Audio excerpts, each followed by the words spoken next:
Assalamualaikum warahmatullahi wabarakatuh. Salam sehat, salam bahagia, salam sejahtera untuk kita semua. Bertemu kembali dengan saya, Hari Chandra, tentunya di channel tercinta Anda, ASM Mind Center. Kali ini saya akan membahas topik yang tidak kalah menariknya, yaitu berkaitan dengan frame atau sudut pandang atau cara pandang kita terhadap sesuatu hal. Tentunya dari perspektif keilmuan Neuro-Linguistic Programming.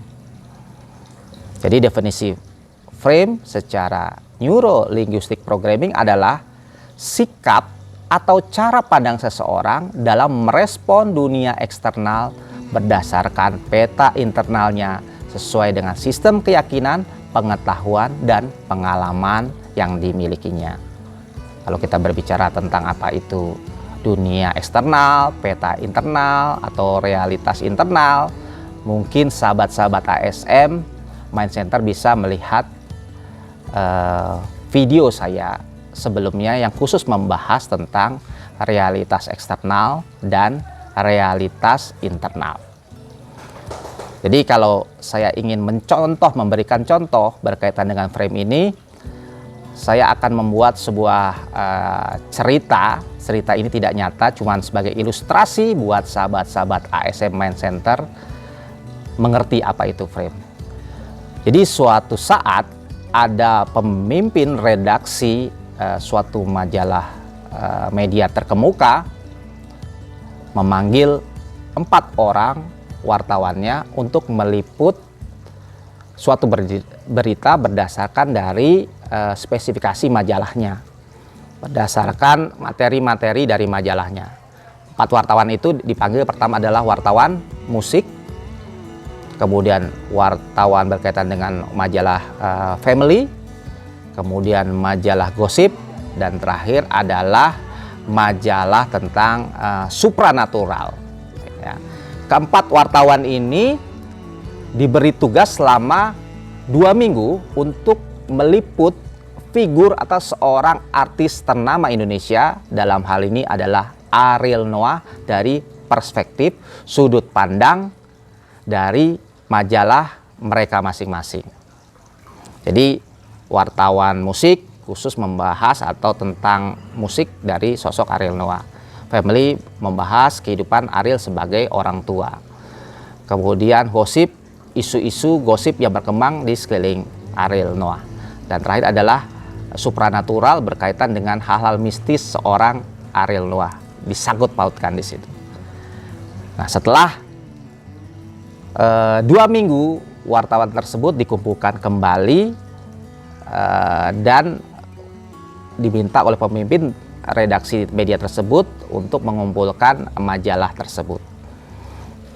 Dan pada saat itu dihadirkan 5 responden, di mana masing-masing responden ini memiliki tugas atau membaca majalah-majalah tadi berdasarkan dari kekhususan materi yang dibuat oleh 4 orang wartawan yang berbeda tersebut. Responden 1 ditugaskan khusus membaca majalah berkaitan Ariel Noah dilihat dari sudut pandang musik. Kemudian responden kedua membaca majalah yang berkaitan dengan sosok Ariel sebagai orang tua.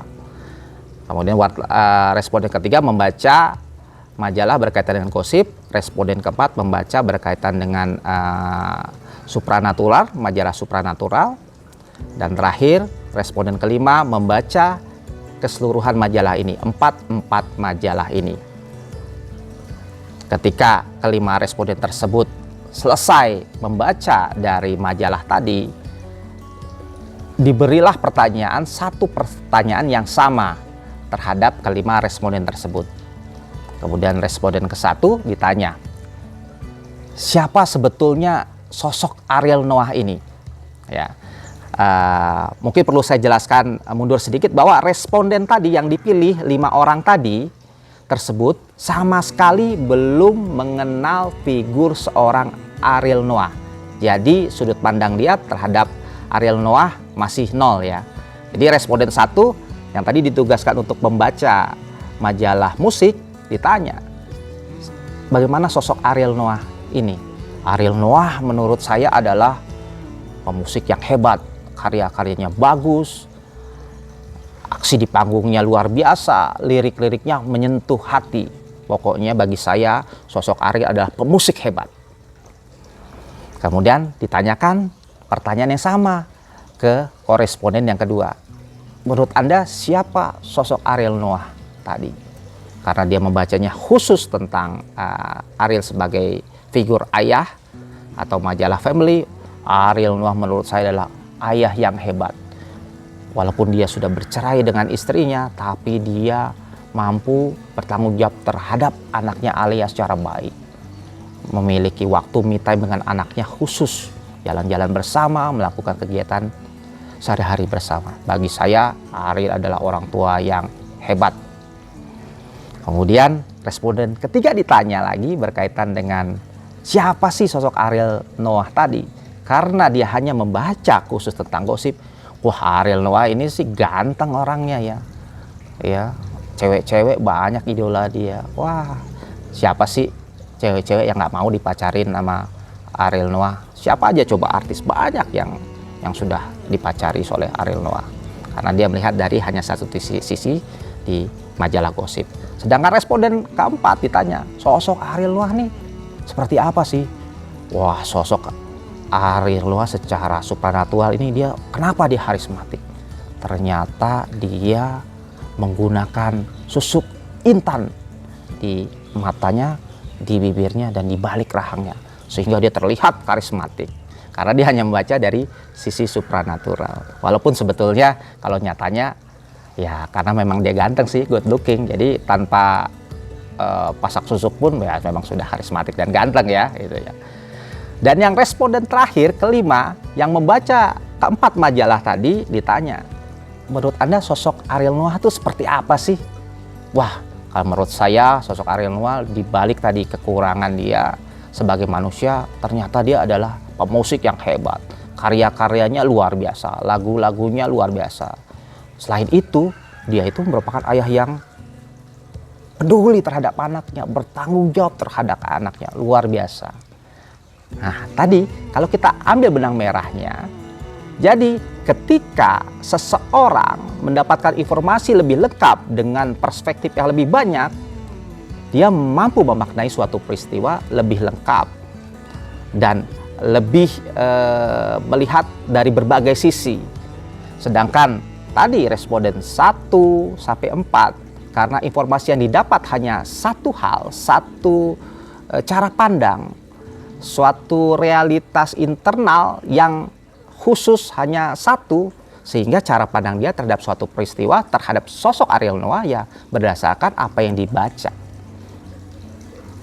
Sehingga penting tadi, ketika kita mampu belajar sesuatu yang baru, ketika kita mampu membaca yang lebih beraneka ragam, pengalaman baru, tentunya akan membuat cara pandang kita semakin lengkap. Yang ujung-ujungnya adalah cara pandang kita bisa kita ambil dari perspektif yang menguntungkan atau memberdayakan bagi kita.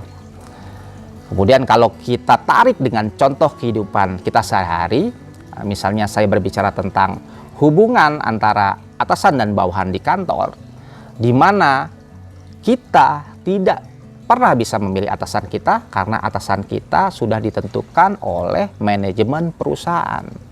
Jadi kalau kita berbicara hubungan antara atasan dan bawahan di kantor, kita misalnya sebagai anak buah melihat atasan kita dari perspektif mana, dari sudut pandang yang mana. Karena atasan kita tentunya lah punya suatu kelebihan dan kekurangan.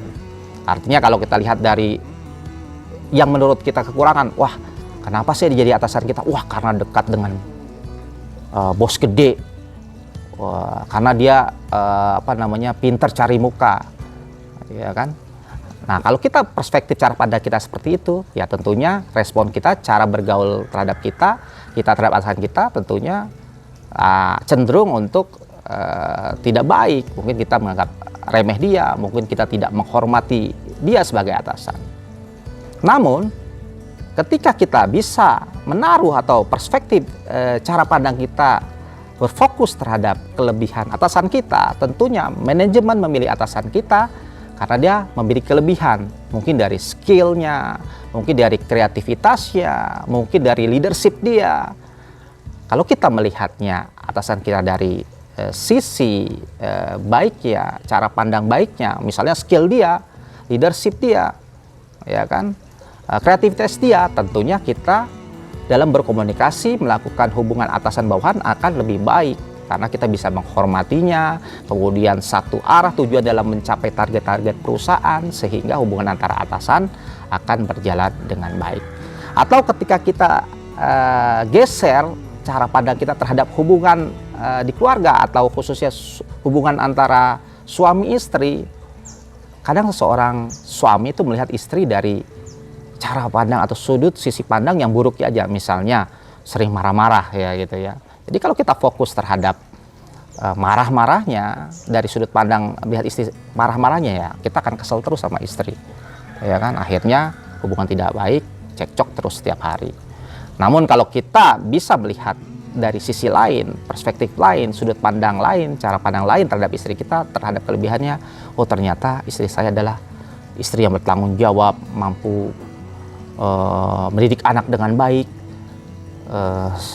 sayang dengan suami, kemarahan itu bagian dari sayang dia, tanggung jawab terhadap keluarga.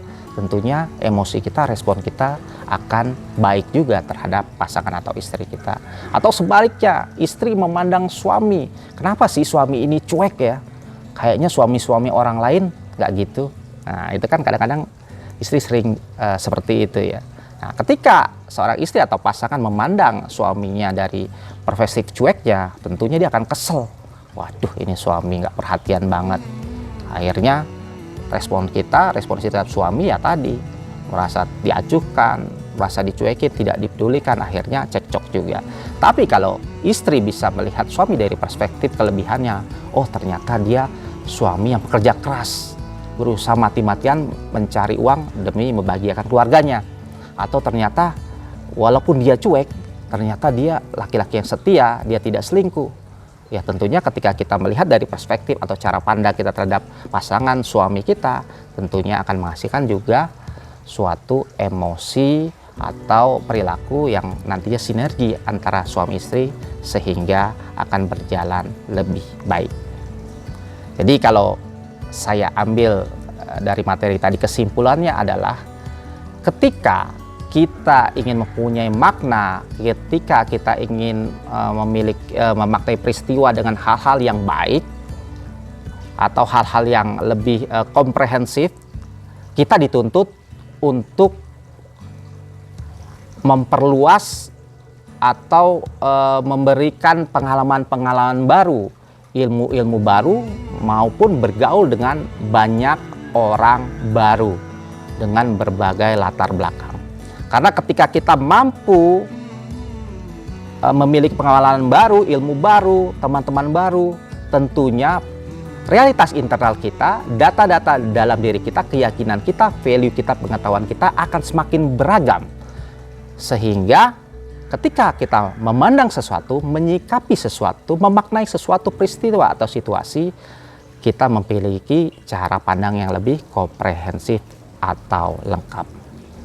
Karena ketika kita bisa atau selalu menggunakan perspektif, cara pandang yang konstruktif, membangun, positif, tentunya akan berpengaruh terhadap perasaan kita yang lebih enak, lebih semangat, kemudian tentunya berpengaruh terhadap perilaku kita, tingkah laku kita yang bagus pula, yang positif pula.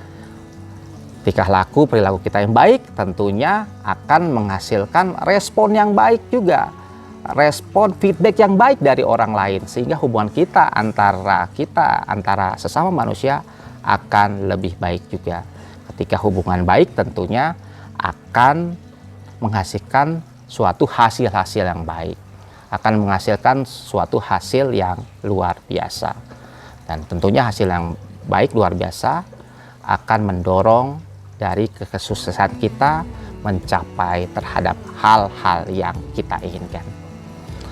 Demikianlah materi saya pada hari ini berkaitan dengan framing atau cara pandang, sudut pandang, sikap seseorang dari perspektif keilmuan Neuro Linguistic Programming.